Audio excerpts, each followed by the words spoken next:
LTFRB kaya ang aton nga franchise no under sa LTFRB din sila ang nagaregulate di sa with regards sa tawag naton nga masahe mo dyan. Mhm. Pero sir, in line sini, kung magsaka manggid, I think nagsaka na magid ang presyo na isang katong sa subong matinon, pero kung expected nga by next week, sir, kung magtaas ang posible yung adjustment ngay moon sa inyo yang kumpanya.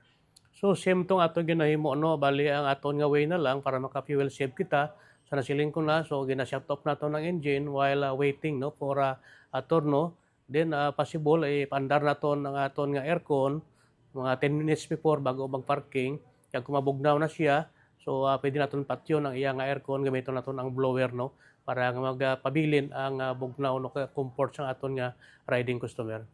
Sa imo na lang pananaw Sir Bernard bilang isa ya ka bus operator, sinugid mas para sa imo sinugid ang mas mabugatan kung sige taas ang presyo sang krudo ang operator o kung ang pasero. Any commentary sir? Bumbo dyan, actually, both na siya no, ang mapiktuhan. So ang aton nga riding nga customer kahit normal kung may mga increase with regards sa pamasahe, so mapiktuhan ang aton nga mga riding public. Likewise, amo man ang company no kay mayo lang kung medyo taas no ang adjustment sa nga fare increase, pero kung minimal man lang siya, so it will suffer niya po no aton nga company mo dyan.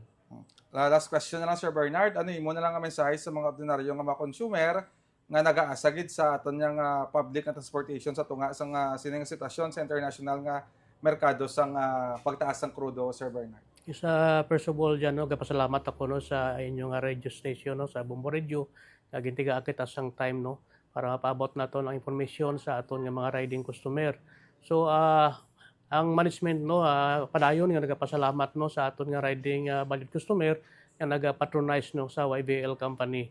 So, gina-assure man sa YBL management no, nga ang pagserbisyo nga ma-deliver naton ang pasayro naton from point of origin to point of destination nga safety sila. Likewise, kung may mga gina-adjust man kita nga maagi no way para makasave ang company sang fuel, so tani ginahangyo ko lang ang riding customer nga ma-understand nila ang situation tungod sang fuel nga taas nga presyo bumbo dyan.